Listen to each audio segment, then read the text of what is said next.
Hello guys and welcome to the beautiful channel learn tech. तो आज हम देखने वाले हैं पाइथन सीरीज का लेक्चर नंबर 3 जो कि क्या वेरिएबल्स एंड असाइनमेंट्स।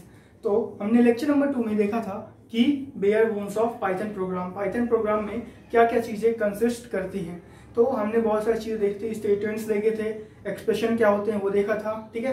हमने ब्लॉक देखा था, वहाँ पे इंडेंटेशन देखा था, मतलब स्पेस जो हम देते हैं, ठीक है। और बहुत सारी चीजें हमने कवर की थी। तो आज हम देखने वाले क्या वेरिएबल्स एंड असाइनमेंट्स। ये बहुत ही इंपॉर्टेंट कॉन्सेप्ट है, मतलब आपका कोई भी प्रोग्रामिंग लैंग्वेज आप पढ़ते हैं तो उसमें ये वेरिएबल्स जरूर होते हैं। तो वेरिएबल्स एक्चुअली होते क्या है? तो वेरिएबल्स क्या है? एक प्लेस होल्डर है। मतलब प्लेस होल्डर हम क्यों बोल रहे हैं? क्योंकि ये मेमोरी में जाके स्पेस क्रिएट करते हैं और वहां पे आप क्या कर सकते हैं, आप जो वेरिएबल्स में वैल्यू असाइन करेंगे वो आपके वेरिएबल्स में क्या है, मेमोरी में क्या हो जाएगी, स्टोर हो जाएगी। तो चलिए अपन स्टार्ट करते हैं। आज हम दो टॉपिक कवर करेंगे, क्या? वेरिएबल्स एंड असाइनमेंट्स, ठीक है। डायनेमिक टाइपिंग किसके अंदर आया था? वेरिएबल के। एंड मल्टीपल असाइनमेंट्स के अंदर। तो चलिए स्टार्ट करते हैं। तो वेरिएबल्स क्या होते हैं? सबसे पहले वेरिएबल्स क्या होते हैं? Place holder. प्लेस होल्डर हम क्यों बोल रहे हैं? क्योंकि सपोज ये आपकी मेमोरी है, ठीक है। यहाँ पे ये मेमोरी है आपकी। आपको पता है मेमोरी में क्या होते हैं? रोज एंड कॉलम्स के फॉर्म में क्या बनते हैं? सेल्स बनते हैं, ठीक है। सपोज ये आपकी मेमोरी है, यहाँ पे आपकी एक सेल है, ठीक है। इसका कुछ ना कुछ क्या होता है? एड्रेस होता है। आपको ये बात जरूर याद रखनी है कि आपका जो भी वेरिएबल है वो कहीं ना कहीं मेमोरी में स्टोर होगा और उस मेमोरी का क्या होता है? एड्रेस, ठीक है। इसका एड्रेस सपोज 003 और F, ठीक है, हेक्साडेसिमल के फॉर्म में होता है। तो ये जो वैल्यू है ये क्या है? एड्रेस है। किसकी? Memory address.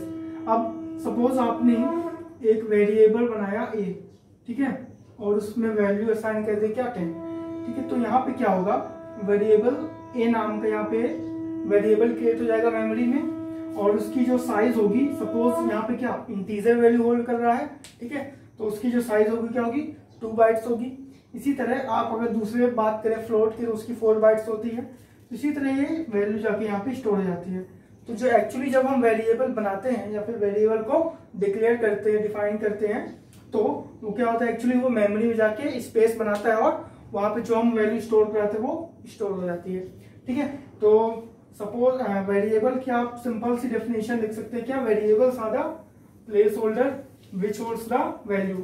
और इसकी वैल्यू चेंज भी होती है, इसीलिए इसको हम क्या बोलते हैं? वेरिएबल्स, ठीक है। इसकी जो वैल्यू है उसको हम चेंज कर सकते हैं। कैसे? सपोज हमने वेरिएबल बनाया क्या? नम, ठीक है। हमने बताया था कि आइडेंटिफायर और वेरिएबल में क्या डिफरेंस है? आइडेंटिफायर्स और कीवर्ड्स में, सॉरी, ठीक है। तो कीवर्ड्स के होते हैं रिजर्व वर्ड्स होते हैं, उसको हम वेरिएबल के नेम में यूज नहीं कर सकते। लेकिन आइडेंटिफायर क्या होते हैं? वो आइडेंटिफायर वो होता है जिसको हम फंक्शन या फिर वेरिएबल के नाम में यूज कर सकते हैं, ठीक है। तो नाम एक हमने वेरिएबल बनाया, ठीक है, और इसमें हमने कुछ भी स्टोर कर दिया। आई थिंक हमने यहाँ पे लिख दिया क्या? एक स्ट्रिंग स्टोर करा दी, ठीक है, हेलो। तो ये किस टाइप का वेरिएबल बन गया? स्ट्रिंग टाइप का। आगे के लेक्चर्स में हम पढ़ेंगे क्या डेटा टाइप्स क्या होते हैं, ठीक है। डेटा टाइप्स मतलब वो किस टाइप की डेटा को होल्ड करते हैं। अब यहाँ पे हमने देखा क्या? वेरिएबल्स नम। यहाँ पे वेरिएबल्स का सिंपल सा मतलब है, ये जो हमने दिखा, यहाँ पे एक ब्लॉक क्रिएट होगा मेमोरी में, वेरिएबल का नाम क्या है? नम, और उसकी जो साइज है, मतलब उसके अंदर जो स्टोर होगा क्या होगा? हेलो, ठीक है। ये क्या है? वेरिएबल है। अब हमने देखा क्या वेरिएबल्स 2 टाइप्स के हो सकते हैं। कैसे? आप वेरिएबल में हमने देखा था फर्स्ट पॉइंट क्या था? Dynamic typing. अब डायनेमिक टाइपिंग क्या होती है? सपोज हमने एक वेरिएबल बनाया, कौन सा? ये सपोज यही एग्जांपल ले लीजिए। हमने एक वेरिएबल बनाया नम नाम का, ठीक है। नम नाम का हमने वेरिएबल बनाया, उसमें हमने एक स्ट्रिंग वैल्यू स्टोर करा दी, ठीक है। अब हम क्या चाहते हैं कि उसी प्रोग्राम में, ठीक है, उसी प्रोग्राम में हम नम वेरिएबल में दूसरी वैल्यू स्टोर कराए, सपोज इंट, ठीक है। जब हम सपोज यहाँ पे क्या था? नम वेरिएबल था, इसमें इनिशियली कौन सी वैल्यू स्टोर है, हेलो, ठीक है, हेलो स्टोर है। लेकिन हमने बाद में प्रोग्राम के बीच में हमने क्या, एक जो वेरिएबल है नम, उसमें हमने सोचा कि अब हमें क्या जरूरत है, 10 की, इंटीजर की, तो हमने इंटीजर वैल्यू क्या कर दी, नम में असाइन कर दी, ठीक है, असाइन हो गई। तो ये क्या हो जाएगा, जो हेलो लिखा था उसकी जगह पे ओवरराइट होके 10 आ जाएगा, ठीक है। तो ये क्या हो गया, एक प्रकार का डायनेमिक टाइपिंग, ठीक है। तो इसे हम क्या बोलते हैं, डायनेमिक टाइपिंग। मतलब हम उसकी जो वैल्यू है उसे चेंज कर दे, मतलब रन टाइम पे। मतलब यहाँ पे ये जो वेरिएबल है वो स्ट्रिंग टाइप की वैल्यू को होल्ड कर रहा था, ठीक है, और यहाँ पे वो एक इंटीजर टाइप की वैल्यू को होल्ड कर रहा है, ठीक है। तो ये जो पाइथन की प्रोग्रामिंग में एक चीज जो बहुत अच्छी आई है, फ्लेक्सिबिलिटी, कि हम वेरिएबल की वैल्यूज चेंज कर सकते हैं। क्योंकि बाकी जो प्रोग्रामिंग लैंग्वेज होते हैं उनमें हम क्या करते हैं, सबसे पहले उनका डेटा टाइप लिखते हैं, फिर वेरिएबल का नेम लिखते हैं, और फिर उसके बाद वैल्यू असाइन करते हैं। तो इसमें हमें क्या रहता था कि जब हम इंट वेरिएबल डिक्लेयर किए हैं तो उसमें केवल इंटीजर टाइप की वैल्यू ही स्टोर होती है। लेकिन बिकॉज ऑफ पाइथन कि उन्होंने क्या किया कि ये जो कॉन्सेप्ट था इसका डेटा टाइप्स का, उसने उनको खत्म कर दिया और उन्होंने बोला कि आप वेरिएबल का नाम लिखिए और उसके बाद आपको जो वैल्यू स्टोर करानी है वो आप डायरेक्टली इसमें स्टोर कर सकते हैं और उसको चेंज भी कर सकते हैं, ठीक है।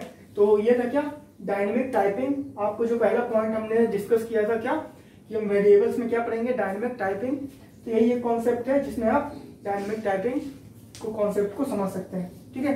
तो हमने देखा क्या कि हम रन टाइम पे वैल्यूज को चेंज कर सकते हैं, मतलब वेरिएबल की वैल्यूज को चेंज कर सकते हैं। इसीलिए इसका नाम क्या है, वेरिएबल, जिसकी वैल्यू चेंज होती रहे, ठीक है। आई होप आपको ये कॉन्सेप्ट क्लियर हो गया होगा कि वेरिएबल्स क्या होते हैं, ठीक है। वेरिएबल्स क्या होता है, प्लेस होल्डर, जो कि मेमोरी में जाके एक स्पेस क्रिएट करते हैं और वहां पे स्टोर होते हैं, उनकी वैल्यू स्टोर करते हैं अपन। अब जो सेकेंड पॉइंट हम पढ़ेंगे क्या, असाइनमेंट्स। तो हम देखने वाले हैं क्या,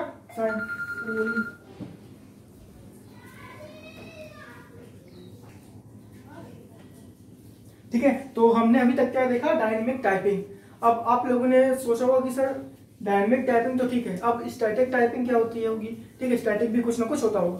तो अभी हमने जो डिस्कस किया था क्या, कि अगर वेरिएबल के साथ, सपोज ये आपका वेरिएबल है नम, इसके साथ अगर आप डेटा टाइप अटैच कर देते हैं तो वो क्या बन जाती है, स्टैटिक टाइपिंग।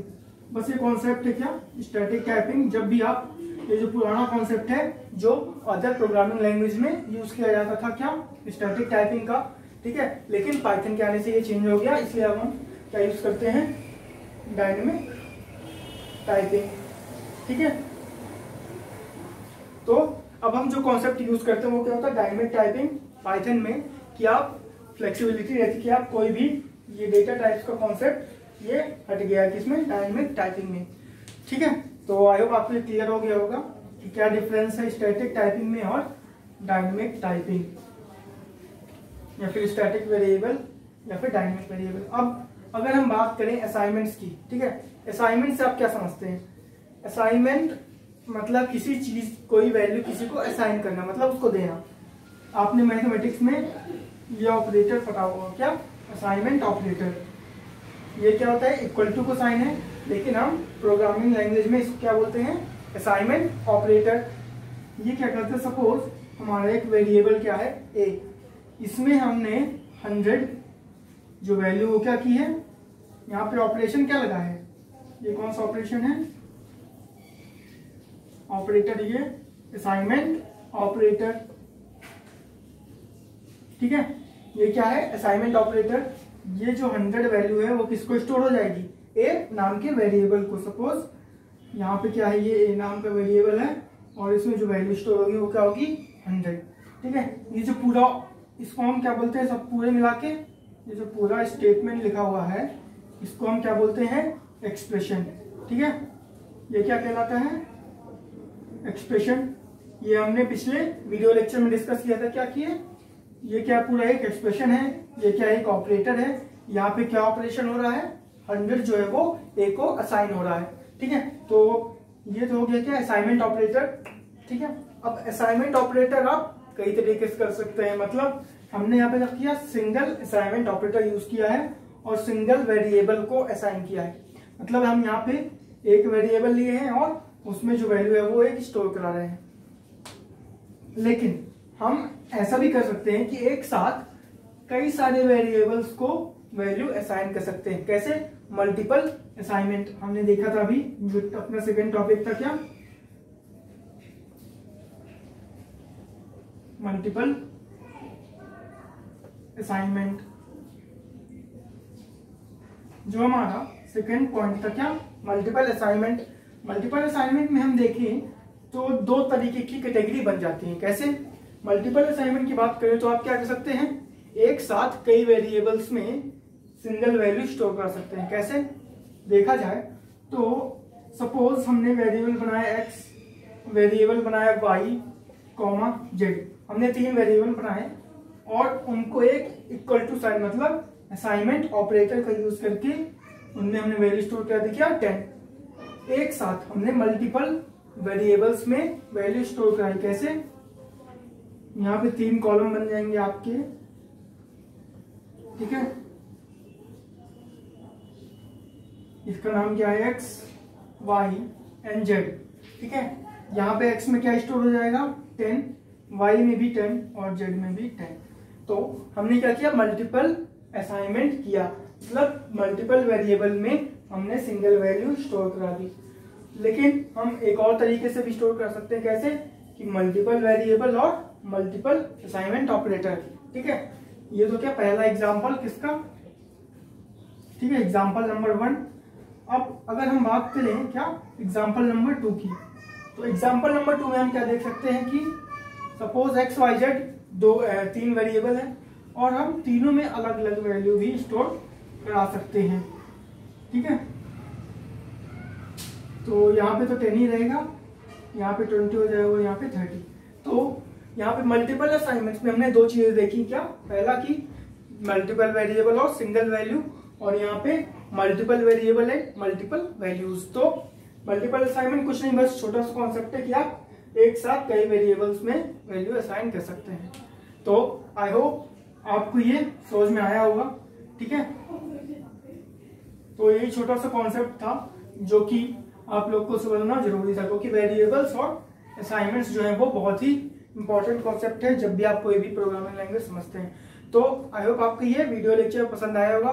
तो thank you so much for watching, और प्लीज इस चैनल को सब्सक्राइब करें और अपने दोस्तों के साथ जरूर शेयर करें। Thank you so much.